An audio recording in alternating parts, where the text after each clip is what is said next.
আসসালামু আলাইকুম। আপনি কি প্রথমবার ইনকাম ট্যাক্স ফাইল করতে চাচ্ছেন? ভুল করলে জরিমানা হতে পারে। এই ধরনের দরকারি ভিডিও পেতে আপনি আমাদের চ্যানেলটি সাবস্ক্রাইব করে রাখতে পারেন। চলুন শুরু করা যাক। ইনকাম ট্যাক্স রিটার্ন জমা দিতে আপনার প্রথমে একটি টিন সার্টিফিকেট থাকতে হবে। টিন সার্টিফিকেট এবং আপনার বায়োমেট্রিক রেজিস্ট্রেশন মোবাইল নাম্বার দিয়ে আপনি etaxnbr.com.bd এখানে রেজিস্ট্রেশন করতে হবে। রেজিস্ট্রেশন করার পরে আপনার একটি লগ ইন ইন্টারফেস আসবে। এখানে আপনার টিন নাম্বার এবং আপনার পাসওয়ার্ডটা দিয়ে লগ ইন করার পরে অ্যাসেসমেনিয়া 24-25 এইভাবে একটা ইন্টারফেস দেখতে পাবেন।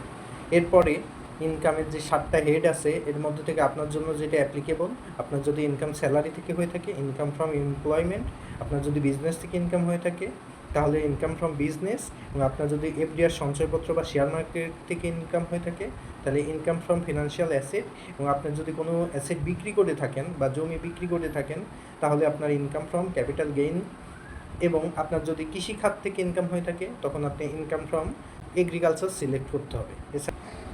অথবা আপনার যদি কোনো কনসালটেন্সি ফি হয়ে থাকে, যে কোনো কমিশন বেসিস কোনো ফি যেগুলো উপরে 6টা হেডের মধ্যে পড়বে না, সেগুলো আপনি ইনকাম ফ্রম আদার সোর্সেস থেকে টিক দিতে পারেন। টিক দিয়ে নেক্সট 7 কন্টিনিউতে আপনি চলে যাবেন। তারপরে যে অপশনটা আসবে সেটা হলো আপনার রিবেট অপশন, অর্থাৎ আপনার যদি কোনো সঞ্চয়পত্র কেনা থাকে অথবা লাইফ ইন্স্যুরেন্স প্রিমিয়াম থাকে বা জেনারেল প্রভিডেন্ট ফান্ড বা জিপিএফ থাকে, রিকগনাইজ প্রভিডেন্ট ফান্ড বা আরপিএফ থাকে, এই ইনফরমেশনগুলো দিয়ে আপনি নেক্সট পেজে এক্সপেন্ডিচারে চলে যেতে পারবেন, যেটা আমাদের লাইফস্টাইল এক্সপেন্ডিচার। আপনার total food, cloth and lifestyle expenditure এগুলো এক বছরে অর্থাৎ জুলাই থেকে জুন পর্যন্ত টোটাল এক বছরে যে খরচ হয়েছে এগুলার টেন্টেটিভ সম্ভাব্য ভ্যালু আপনি এখানে বসাইতে পারেন।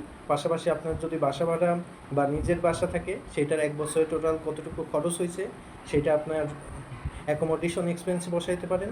এরপরে আপনার যদি কোনো এডুকেশন খরচ হয়ে থাকে সেইগুলো আপনি এডুকেশন এক্সপেন্সে বসাইতে পারেন, ইউটিলিটি বিলের এক্সপেন্সে বসাইতে পারেন। আর আদার এক্সপেন্সের মধ্যে আপনার ফেস্টিভ্যাল বোনাস বা অন্যান্য বিবিধ খরচ সেগুলো বসাইতে পারেন। এরপরে আপনি 7 কন্টিনিউ করে নেক্সট পেজে চলে যাবেন, যেখানে আপনি পাবেন হলো অ্যাসেট অ্যান্ড লায়াবিলিটি পেজ। এখানে আপনি যাওয়ার পরে দেখতে পাবেন আপনার টোটাল কোনো বিজনেসে যদি ইনভেস্টমেন্ট থাকে বা কোনো লিস্টেড কোম্পানিতে শেয়ার কেনা থাকে সেগুলো আপনার ভ্যালুগুলো দিতে পারেন। তারপরে আপনার যদি কোনো ফার্নিচার ফিকচার থাকে বা ফিনান্সিয়াল অ্যাসেট থাকে সেই ইনফরমেশনগুলো দিতে হবে।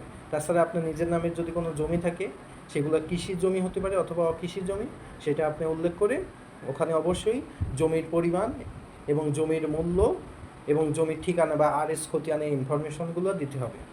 এরপরে আপনার যদি ব্যাঙ্ক অ্যাকাউন্টে কোনো টাকা থেকে থাকে আপনার ব্যাঙ্ক অ্যাকাউন্টের নাম এবং কোন ব্যাঙ্কে অ্যাকাউন্ট, পাশাপাশি আপনি যদি কাউকে কোনো টাকা গিফট করে থাকেন বা ডোনেট করে থাকেন তাহলে এই ক্ষেত্রে অবশ্যই যাকে ডোনেট করবেন তার টিন নাম্বারটাও উল্লেখ করতে হবে। এরপরে আপনি ক্যাশ ইন হ্যান্ডের আপনার কত টাকা আছে সেটা মিলিয়ে আপনার টোটাল অ্যাসেট এবং লায়াবিলিটি পূরণ করে আপনার যদি কোনো মিনিমাম ট্যাক্স পেয়েবল থেকে থাকে সেগুলো আপনি পেমেন্টের অপশন থেকে মোবাইল ফাইন্যান্স, বিকাশ, রকেট, নগদ অথবা অন্যান্য ব্যাংকিং চ্যানেলের মাধ্যমে আপনি পেমেন্টটা করে ট্যাক্স রিটার্ন ফাইলটা সাবমিশন করে দিতে পারেন। ধন্যবাদ সবাইকে।